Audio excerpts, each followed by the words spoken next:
Hola, soy Oscar Mata.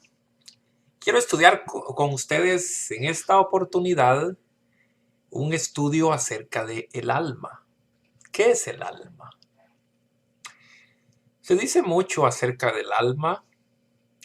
Cuando escucho a algunos predicadores que mencionan el alma o las personas mencionan el alma, yo me pregunto, ¿realmente ellos tienen la idea de qué es el alma?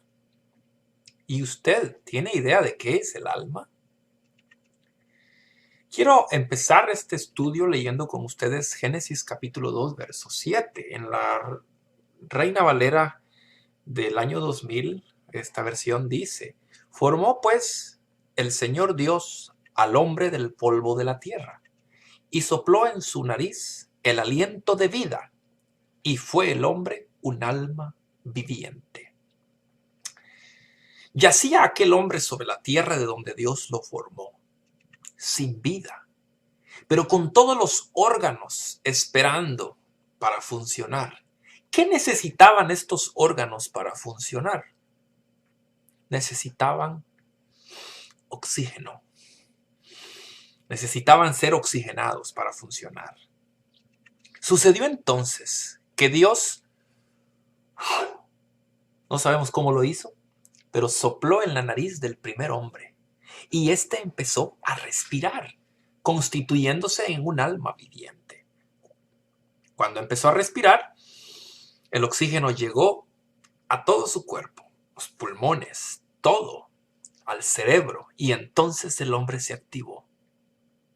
Pero Dios no le dio solamente respiración, sino que hizo funcionar todo el organismo en forma sincronizada. ¿Por qué leo este pasaje? ¿Qué es el alma? ¿Qué dice la Biblia acerca del alma? Según vemos en Génesis 2:7, el hombre en su totalidad es un alma viviente. Esto significa que el alma es el ser humano en su totalidad. Pero el alma no tiene una sola acepción en la Biblia, un solo significado. Y ese es el detalle de por qué podemos llegar a confundirnos. En este caso, el hombre fue un alma viviente. El hombre en su totalidad es un alma. Pero tiene otro significado también. Y vamos a ir viendo cada uno de los significados para luego entrelazarlos y ver cómo es que se analiza la escritura cuando se menciona la palabra alma. En Deuteronomio capítulo 12, verso 23, siempre la Reina Valera del año 2000 dice: solamente que te esfuerces a no comer sangre, porque la sangre es el alma, y entre paréntesis pusieron, o la vida, y no has de comer el alma juntamente con su carne. Bueno, en este caso refiriéndose a la sangre o a la vida que fluye a través de la sangre de los animales. En Levítico capítulo 17, verso 11 dice: porque el alma, y entre paréntesis, o la vida de la carne, en la sangre está, y yo os la he dado para expiar vuestras personas, entre paréntesis, almas, sobre el altar, por lo cual la misma sangre expiará la persona. Esta versión Reina Valera pone entre paréntesis el alma o la vida, precisamente porque la palabra hebrea que se utiliza ahí tiene esa connotación. Tiene la connotación de que el alma corre o fluye a través de la sangre. Es decir, la vida fluye a través de la sangre. Y lo mismo ocurre con los seres humanos. En estos versos la palabra alma o vida en hebreo se usa la palabra nefesh. El alma está ligada a la vida, representada por esa circulación de la sangre por el organismo, la que lleva lo que Adán no tenía al principio: oxígeno a todo el cuerpo. Si no hay circulación en la sangre, entonces se deja de ser un alma viviente, porque el cuerpo necesita del oxígeno. Esto significa que el alma es el ser humano en su totalidad, pero también vemos en este pasaje que es por su sangre que circula la vida. Es la circulación de la sangre lo que mantiene la vida en el ser humano. Hoy en día vemos que cuando una persona está clínicamente en un proceso de muerte, algunas veces implementan respiración cardiopulmonar. ¿Qué es lo que hacen? Soplan para que entre oxígeno a los pulmones y presionan, le hacen presión acá en la parte de este sector para obligar a que el corazón bombee ese oxígeno que entró al cuerpo. ¿Por qué? Porque la vida corre a través de la sangre. Entonces vemos que el ser humano en su totalidad es el alma, pero también la vida que fluye por sus venas también es el alma. El alma o la vida fluye a través de la sangre. Pero otra aplicación sería, como hemos visto entonces, para la vida. El ser humano en su totalidad y la vida que es transportada por la sangre. Notemos que el alma resulta estar conectada con la vida del ser humano.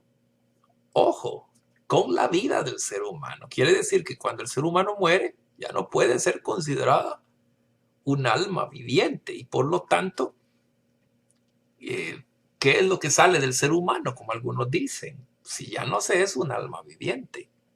Veamos otro significado. En Job 30:25 dice, no lloré yo al afligido, en la Reina Valera 1960 estoy leyendo, dice, no lloré yo al afligido y mi alma no se entristeció sobre el menesteroso. Aquí vemos que el alma se entristece.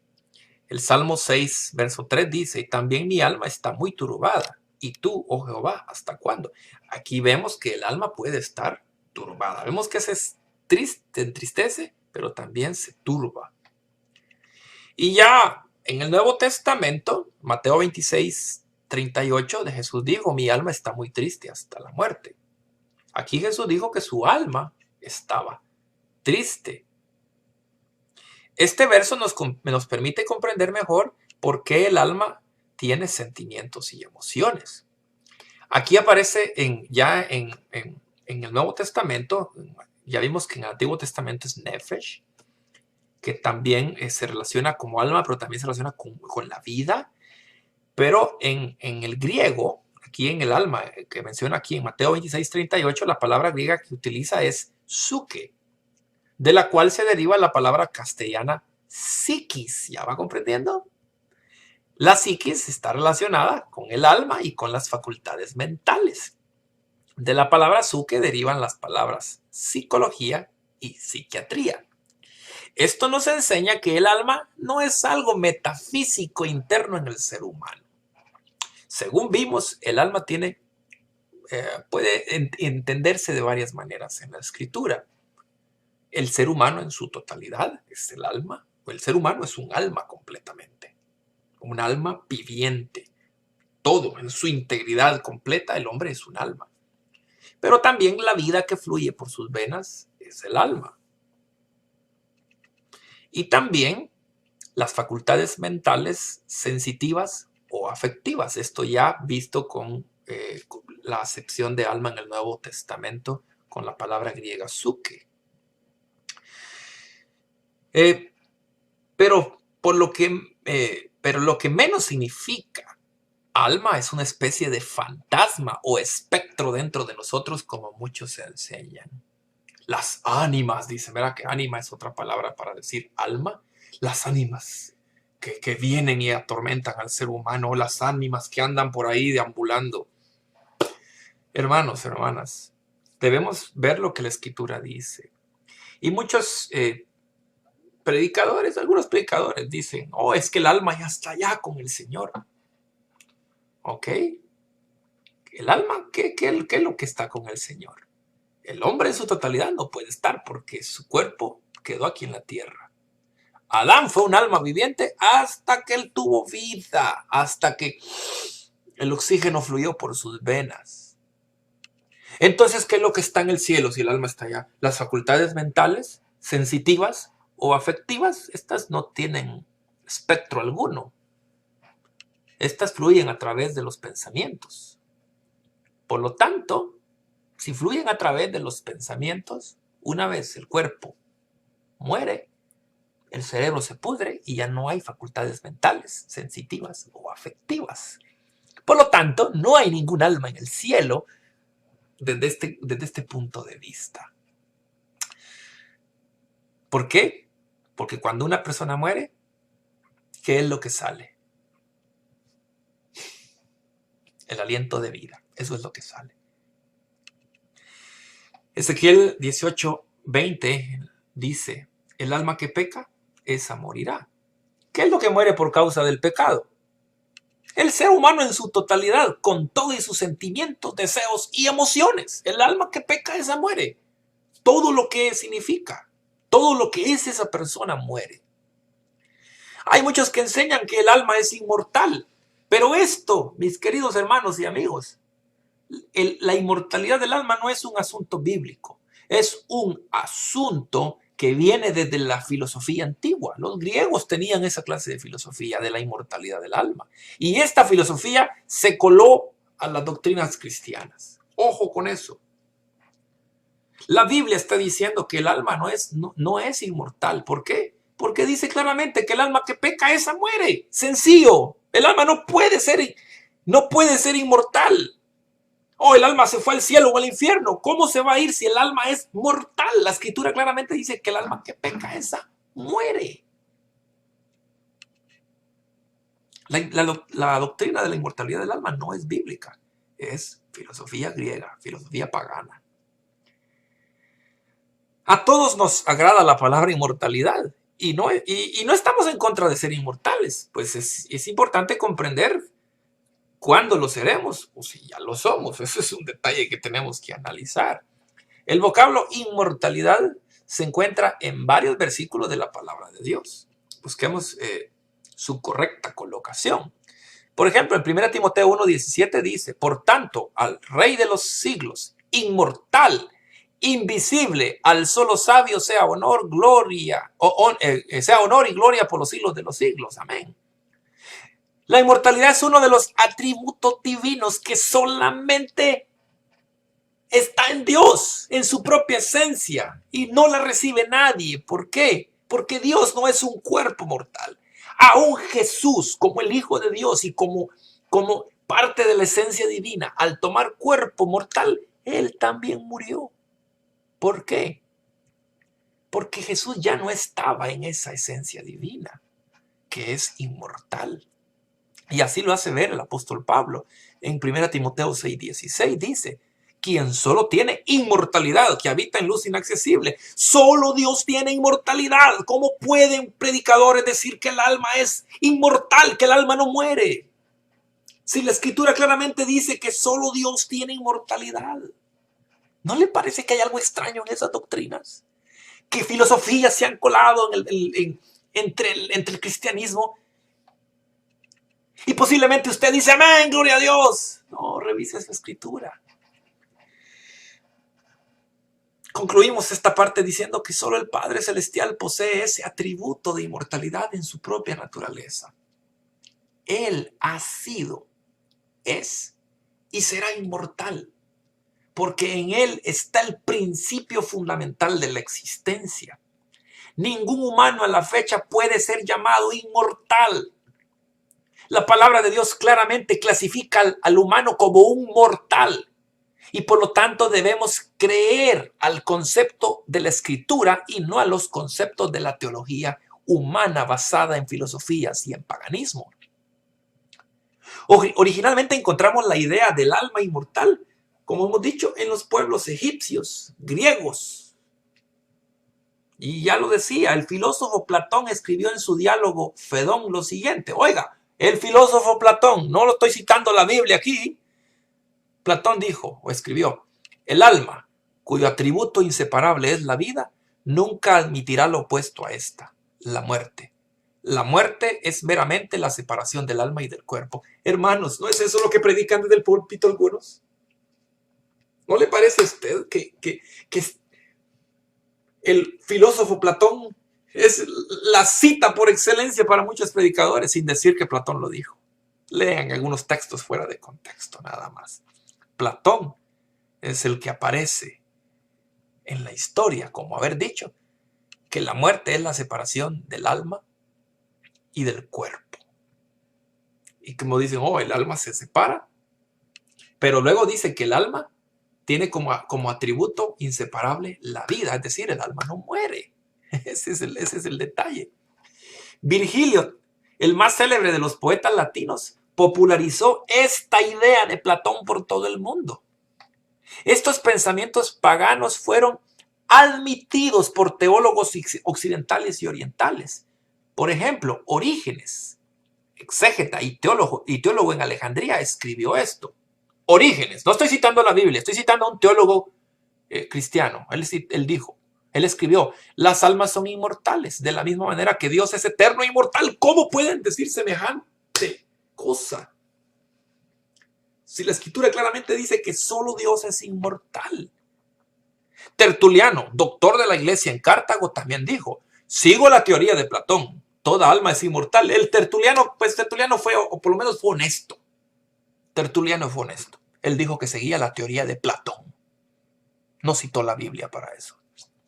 Y Tomás de Aquino, teólogo católico italiano, incorporó permanentemente la doctrina de la inmortalidad del alma a la Iglesia Católica Romana. El catolicismo romano decretó lo siguiente en el concilio lateranense en el año 1513. Desaprobamos y condenamos a todo aquel que afirme que el alma intelectual es mortal, puesto que de acuerdo al canon del Papa Clemente V, el alma es inmortal. ¿Está claro, hermanos? Es un edicto católico, no es un punto de vista bíblico. Y aquí dice que se desaprueba y condena a aquel que piense de manera diferente. Yo pienso de manera diferente, así que me están condenando a mí y a muchos como yo que no participamos de filosofías paganas. Nosotros nos vamos a lo que la Escritura dice. Pero ¿qué ocurre con los redimidos de Cristo? Mateo 10:28 dice, y no temáis a los que matan el cuerpo, mas el alma no pueden matar. Y este es el texto por excelencia de algunos. Pero debemos comprender que cuando uno que fue comprado por la sangre de Cristo fallece, ciertamente su cuerpo se corrompe, pero la esencia interior de la persona es preservada por Dios para el momento de la resurrección. Sus pensamientos, sus emociones, sus sentimientos son preservados por Dios para que cuando resucite y reciba su cuerpo, todo esto regresa al ser humano. No se trata de un espectro que va a los cielos, sino de la vida que es preservada por Dios para devolverla cuando Cristo venga. La vida es preservada por Dios y la vida vuelve a Dios porque de Él mana la vida. ¿Y qué pasará en la resurrección? Primero los Corintios capítulo 15 versos 51 y 52 dice, he aquí os digo un misterio, no todos dormiremos, pero todos seremos transformados. En un instante, en un abrir y cerrar de ojos, a la trompeta final, porque sonará la trompeta, y los muertos serán resucitados sin corrupción, y nosotros seremos transformados. Vemos que el salvo no volverá a la vida con el mismo cuerpo terrenal, sino con uno sin corrupción. Esta es la promesa de Dios para usted y para mí. Pero no olvidemos que para esto Jesús sacrificó su alma para redimir nuestras almas. ¿Qué le parece? Un alma por nuestras almas. Queridos hermanos, procuremos vivir conforme a la voluntad de Dios, porque Él hizo un sacrificio de amor a favor de la humanidad. Pero lamentablemente muchos desean la redención, pero sin compromiso. Comprometámonos con el Señor para gozar de la promesa de la resurrección y la vida eterna. Y tenga cuidado. Cuando usted se muera no va a ir a ningún lado. Su alma no se va a ir a ningún lado. Porque usted no es inmortal. Usted es un ser mortal y yo también. Yo soy un redimido por Cristo. Pero yo voy a morir. A no ser aquellos, en la excepción que da Pablo, aquellos que serán transformados porque vivirán todavía al momento de que Jesús venga. Pero para todos nosotros somos seres mortales. Eso es lo que somos. Para eso es que buscamos a Jesús. Porque yo seré inmortal. Sí, tendré vida eterna. Pero antes de eso, debo morir. Esa es mi realidad. Voy a morir. Si Cristo viniera mientras estoy en vida, bueno, no pasaré por la muerte. Pero de todas maneras, lo que no habría es el dormirse desde una muerte propiamente dicha. Pero este cuerpo no va a entrar al reino de Jesucristo. Debo ser transformado. De todas maneras, este cuerpo va a morir, se va a ir. ¿Por qué? Porque Cristo tiene un cuerpo sin corrupción. Este cuerpo es un cuerpo corruptible. Me voy deformando cada día. Ya tengo 40 años. Tengo canas. Arrugas, pues bueno, estoy joven todavía. Para algunos soy joven, pero el tiempo va pasando. 10 años más, 15 años más, 20 años más, yo no lo sé. Pero algún día moriré. Pero Cristo vendrá y me resucitará. Sí, sigo caminando con Él, si sigo siendo un creyente. Quizás alguien diga, pero bueno, el espíritu sí, ese sí sale del ser humano. Vamos a estudiarlo. Le invito a que vea el estudio que aparecerá o aparece en este mismo canal acerca de qué es el espíritu del hombre. Eso es lo que vamos a estudiar. Ese es nuestro próximo estudio. Espero que este estudio haya sido de bendición para su vida. Paz a usted.